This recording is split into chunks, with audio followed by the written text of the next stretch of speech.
सभी का स्वागत है। मैं हूं आपके साथ निशा शर्मा। खबरों की शुरुआत करेंगे, लेकिन उससे पहले एक नजर डालेंगे इस वक्त के हेडलाइंस पर।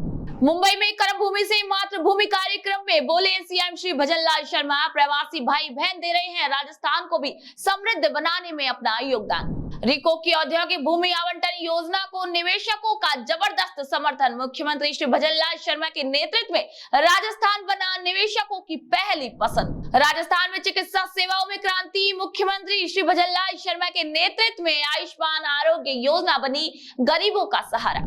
मुख्यमंत्री श्री भजनलाल शर्मा ने किया हरियालो राजस्थान मिशन का शुभारंभ। 50 करोड़ पौधे लगाने का संकल्प। चलिए अब खबरों पर बात कर लेते हैं विस्तार से। मुख्यमंत्री श्री भजनलाल शर्मा ने मुंबई में आयोजित कर्म भूमि से मातृभूमि कार्यक्रम में प्रवासी राजस्थानी समुदायों को संबोधित किया और इसी दौरान उन्होंने कहा कि मुझे अपने देश विदेश की विभिन्न यात्राओं के दौरान ये देखकर अत्यधिक प्रसन्नता हुई कि हमारे प्रवासी राजस्थानी अपनी कर्म भूमि के विकास में योगदान देने के साथ ही अपनी माटी से जुड़ाव रखते हैं। राजस्थान को संवारने और समृद्ध बनाने में भी अपनी महत्वपूर्ण भूमिका निभा रहे हैं। मुख्यमंत्री श्री भजनलाल शर्मा ने कहा कि विकसित राजस्थान के संकल्प को साकार करने के लिए राज्य सरकार पानी, ऊर्जा, रोजगार और औद्योगिक क्षेत्र के विकास को प्राथमिकता देते हुए समर्पित भाव से कार्य कर रही है। उन्होंने कहा कि इस संकल्प को साकार करने में 8 करोड़ प्रदेशवासियों की भागीदारी के साथ ही प्रवासी राजस्थानी भाई बहनों की अहम भूमिका होगी। मुख्यमंत्री ने कहा कि प्रवासी राजस्थानियों ने एक ऐसी ही पहल जल संचय के क्षेत्र में की। प्रधानमंत्री श्री नरेंद्र मोदी जी की प्रेरणा से राज्य सरकार द्वारा शुरू किए गए कर्म भूमि से मातृभूमि अभियान में हमें भामाशाहों और प्रवासी भाई बहनों का भरपूर सहयोग मिल रहा है। इसके तहत राज्य में लगभग 45,000 जल संरक्षण संरचनाओं का निर्माण किया जाएगा। ये अभियान वर्षा जल की एक एक बूंद को सहेज कर न केवल जल उपलब्धता बढ़ाएगा, बल्कि भूजल स्तर को बढ़ाने में भी मददगार बनेगा। मुख्यमंत्री ने कहा कि हमारी सरकार ने राजस्थान में पानी की पर्याप्त उपलब्धता के लिए कई कदम उठाए हैं। यशस्वी प्रधानमंत्री श्री नरेंद्र मोदी जी के मार्गदर्शन में वर्षों से लंबित ERCP राम जल सेतु लिंक परियोजना से जुड़ा समझौता कर हमने इसकी कार्य भी प्रारंभ कर दिए हैं। इसके साथ ही शेखावाटी के लिए महत्वपूर्ण यमुना जल समझौते को आगे बढ़ाकर हमने हरियाणा के साथ मिलकर टास्क फोर्स गठित कर दी है। उन्होंने कहा कि हथीनी कुंड बैराज से आवंटित यमुना जल से चूरू, झुंझुनू एवं सीकर जिलों में पेयजल पहुंचाने के लिए DPR बनाने का कार्य भी प्रारंभ हो चुका है। इसके अतिरिक्त माही बेसिन में जल प्रबंधन के कई काम हाथ में लिए गए हैं। देवास जैसे प्रोजेक्ट्स भी धरातल पर उतर रहे हैं। साथ ही नर्मदा के पानी से जालौर, सिरोही और बाड़मेर को और अधिक लाभ मिले, इसके लिए भी हम काम कर रहे हैं। रिको द्वारा चलाई जा रही प्रत्यक्ष भूमि आवंटन योजना को निवेशकों से शानदार प्रतिक्रिया मिल रही है। मुख्यमंत्री श्री भजनलाल शर्मा के कुशल नेतृत्व और दूरदर्शी नीतियों के कारण राजस्थान आज निवेशकों की पहली पसंद बनता जा रहा है। Rising Rajasthan global investment summit के दौरान शुरू की गई इस पहल के तहत अब तक लगभग 650 करोड़ रुपए से अधिक मूल्य की औद्योगिक भूमि का सफल आवंटन हो चुका है। रिको द्वारा 7 अप्रैल से शुरू किए गए नीलामी कार्यक्रम को निवेशकों का जबरदस्त समर्थन मिला। इस नीलामी में 197 भूखंडों के लिए 493 आवेदन प्राप्त हुए। इस प्रक्रिया से लगभग 300 करोड़ रुपए का राजस्व अर्जित होने का अनुमान है। अब तक रिको ने 182 भूखंड आवंटित कर अपना 300 करोड़ रुपए का लक्ष्य पूरा किया है। मुख्यमंत्री श्री भजनलाल शर्मा की निवेशक हितैषी नीतियों के चलते भूमि आवंटन की प्रक्रिया को नई रफ्तार मिली। प्रत्यक्ष भूखंड आवंटन नीति के तहत अब तक 350 करोड़ रुपए मूल्य के भूखंड आवंटित हो चुके हैं। इनमें से 98 भूखंडों के लिए ऑफर लेटर भी जारी किए जा चुके हैं, जबकि शेष आवेदनों पर तेजी से काम हो रहे हैं। रिको अब वाणिज्यिक और संस्थागत उपयोग के लिए भी भूखंडों का आवंटन शुरू करेगा। होटल, हॉस्पिटल, शिक्षण संस्थान और रिटेल दुकानों के लिए लगभग 500 भूखंड चिन्हित किए गए हैं। मुख्यमंत्री श्री भजनलाल शर्मा के नेतृत्व में राजस्थान औद्योगिक निवेश का नया गढ़ बनता जा रहा है। भजनलाल सरकार ने वित्तीय साक्षरता को बढ़ावा देने के लिए एक और अहम कदम उठाया है। मुख्यमंत्री श्री भजनलाल शर्मा के नेतृत्व में राज्य सरकार के वित्त विभाग द्वारा स्थापित public financial management and training institute और the centre for investment education and learning private limited के बीच MOU पर हस्ताक्षर किए गए हैं।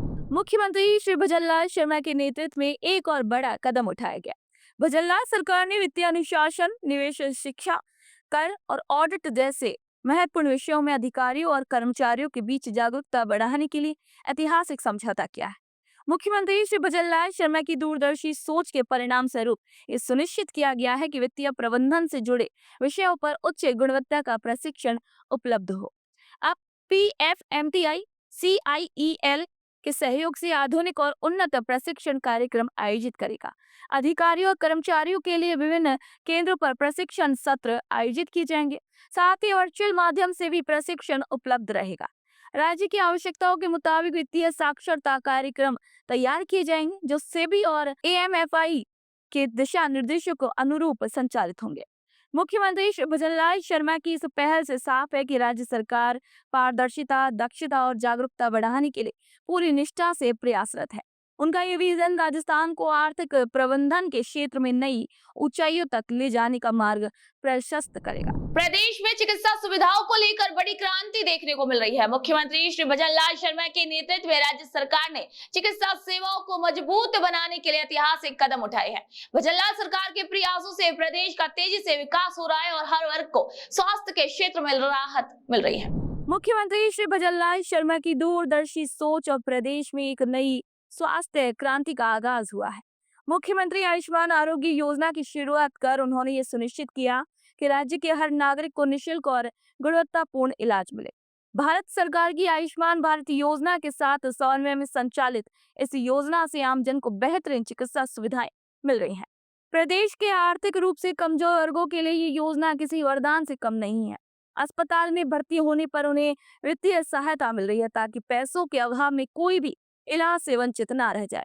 डीडवाना कुचामन जिले में इस योजना ने विशेष रूप से प्रभावी भूमिका निभाई है। राजस्थान की पहचान अब सिर्फ रेगिस्तान और पानी की कमी तक सीमित नहीं रही। मुख्यमंत्री श्री भजनलाल शर्मा के नेतृत्व में प्रदेश एक नई पहचान की ओर बढ़ रहा है। हरियाणा और राजस्थान प्रधानमंत्री श्री नरेंद्र मोदी की पहल एक पेड़ मां के नाम से प्रेरित होकर मुख्यमंत्री श्री भजनलाल शर्मा ने राजस्थान में 50 करोड़ से अधिक पौधे लगाने का ऐतिहासिक संकल्प लिया है।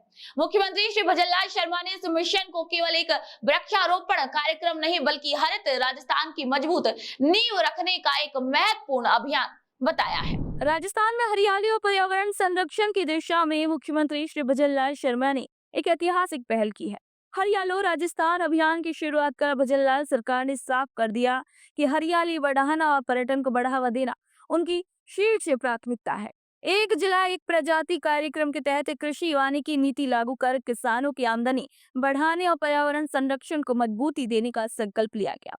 मुख्यमंत्री श्री भजनलाल शर्मा ने 3R यानी कि रिड्यूस, रीयूज और रिसाइकिल की अवधारणा को अपनाने पर जोर दिया है। Rajasthan circular economy incentive scheme 2025 जैसी योजनाएं कचरा प्रबंधन, जल संरक्षण और नवीनीकरणीय ऊर्जा के क्षेत्र में राजस्थान को नई ऊंचाइयों तक ले जाएगी।